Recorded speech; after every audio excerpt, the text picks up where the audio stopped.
Just so you know, I did a full face of makeup just to do the intro and outro because the looks for today were pre-filmed.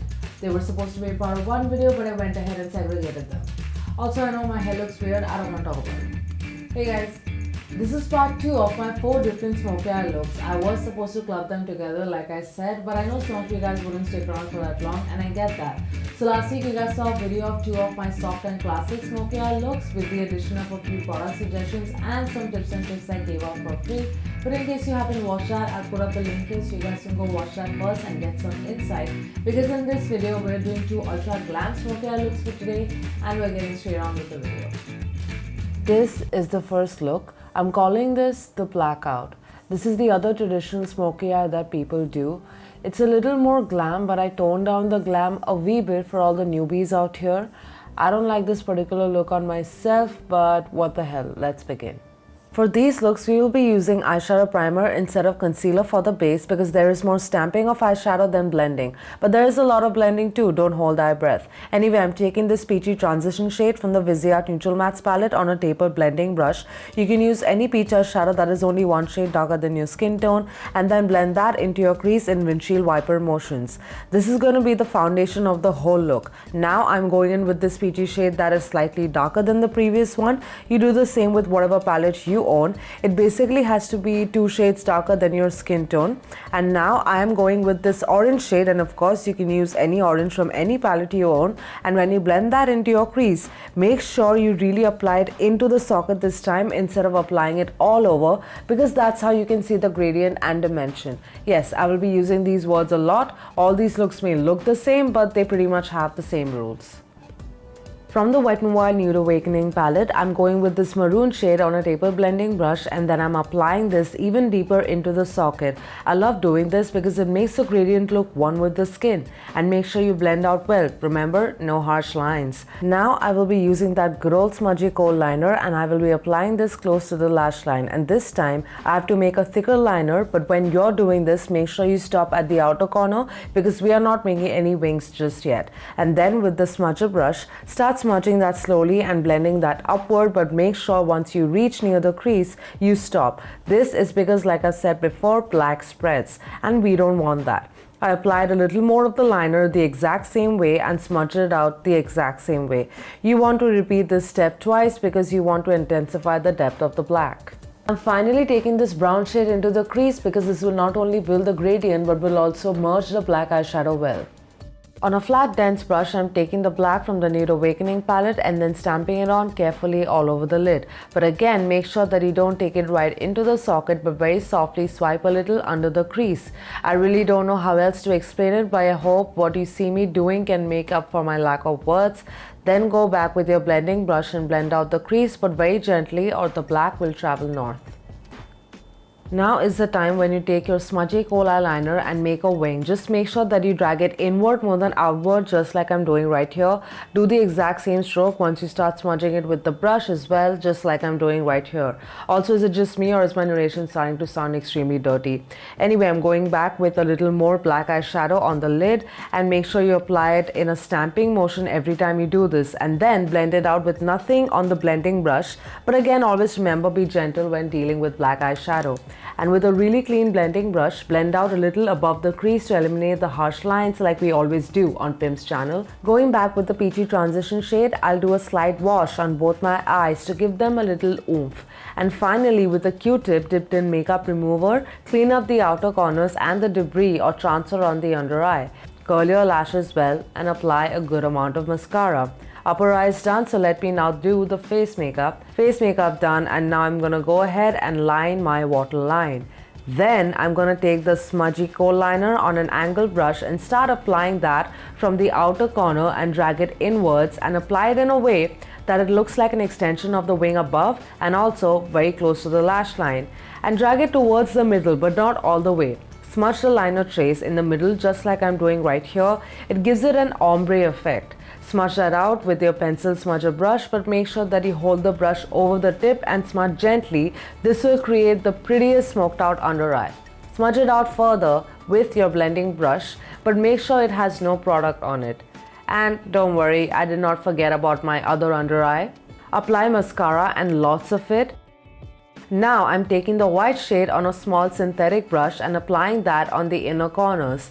I'm using a matte shade instead of a highlighter this time because you don't want to take the attention away from the dark mother you just created, but do apply a highlight shade on the brow bone. You all already know that I will be applying a nude lipstick, so I won't be showing myself applying that, but I did want to let you know that for this look I decided to overdraw my lips with a dusty rose lip pencil. And that's my finished look. I'm gonna be honest, I'm not a huge fan of this look on my eyes, but I've done it on other people and I definitely prefer that. I would say though that this look may make your eyes look a little droopy if you have smaller almond shaped eyes, but all in all it's still a classic. It's pretty, it's glam, but not glam enough, so I will be putting this look on steroids in the next one. Here's the fourth look. This is a halo smoky eye. No, I did not make that name up. Yes, it's what it's actually called. And yes, this look works best with full strip lashes. This look is a showstopper and I can't think of anyone this wouldn't look good on. So, let's get started. Prime your eyes well with an eyeshadow primer for the base, and then on a blending brush, I'm taking this amazing mustard shade from this Wet n Wild Comfort Zone palette and I'll be applying that generously in windshield wiper motion all over the crease. Then on a smudger brush, I'm taking this terracotta shade and I'll be applying that on the inner and outer corner and slightly blend that onto the crease as well. I'd say do this step a couple of times before moving on to the next one so you can bring some depth to the eye first. And blend out the harsh lines with the same blending brush with nothing on it. On a pencil smudger brush or the same brush you use for the terracotta, take some of that black and start applying that from the lash line in the outer corner and start blending it in upward towards the crease. But again, be careful around there and blend it inwards and do the same on the inner corner as well. And since that's a tricky area, be careful there and take your time if you have to. Just keep blending on both the corners to build up the color. Take your blending brush and blend it out again, but softly. Now apply some concealer on the back of your hand and with a flat synthetic brush, take the concealer and start applying on the middle space that you left empty. Make a straight line downward and then blend it upward. Lightly spread the concealer on the lid like butter on toast till you fill up the empty space, and when you reach the crease, carefully carve a smooth curve with the help of the curve on the brush tip. But if you're doing it for the first time, do it carefully or this step might screw up the whole look. Smooth out the edges while you're at it. Now take just a dip of that black shade on the pencil smudger and start to blend the concealer edges on the outer ends of both the corners, because you don't want to see where the concealer base starts or ends. But make sure you do it slowly and don't overblend, because we still want the tackiness of the concealer in the middle to remain. Just follow exactly what I'm doing. On a small synthetic brush, take any shimmery shade of your choice from any palette of your choice and start applying that on the outer walls of the concealer base. This is why a small brush is the best choice for this step, because you need to apply the shade in a way that you don't cover up the black shade in the corners entirely and also leave some of the concealer base in the middle free for the fun part later. On the pencil smudger brush, take another dip of the black shade and intensify the corners. Basically, you're smoothing out the outer edges of the shimmer shade. But be careful to not cover up that shade, and definitely do not get near the concealer base in the very middle. I hope you understood what I meant from the visuals again. I'm taking the rose gold shade from the ABH Norvina palette on my finger and I'll be applying this on the middle portion where the concealer was left bare. You can apply any metallic foil shade you want as long as it's more reflective than the first shimmer shade you put on the ends of the concealer, or you can use glitter too, but for that you need to carefully apply glitter glue on the middle part first. Going back with a little bit of that terracotta shade on the smudger brush and blending out the tops of all the shades that were just applied on the lid. But be careful not to end up dragging this down onto the lid. You don't want to mess up all the hard work you just did on there. Darken up the black a tad more, because this will make the shimmery glittery goodness on the middle of the lid look a lot more brighter and reflective. But do it lightly, feather it out just like I'm doing right here. Go back with your blender brush and gently blend the harshness again. Take a tap of that terracotta shade and lightly blend that into the crease to build dimension. Same words.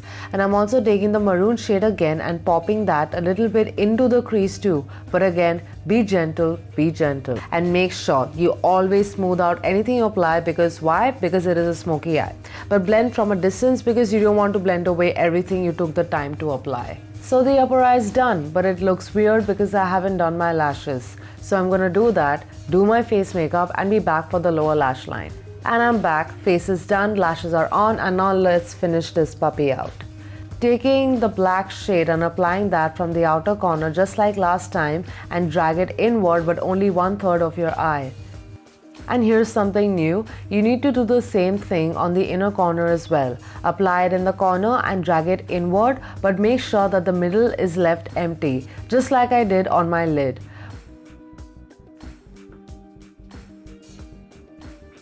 Now on a small synthetic brush, take some of the shimmer shade in the middle empty space, and I'd suggest wetting the brush with setting spray a little bit just to spruce up the shimmer as well. Then blend the outer edges with the same brush you used to apply the black, but use whatever product is left on it, don't pick more. Repeating the same look you did on your upper eyes, on your under eye as well, kinda makes it look like the moon's reflection on the lake, right? Do you see what I mean? Applied mascara on the lower lash line and highlighter on the brow bone, and now I'm going in with a cool tone mauve nude lipstick.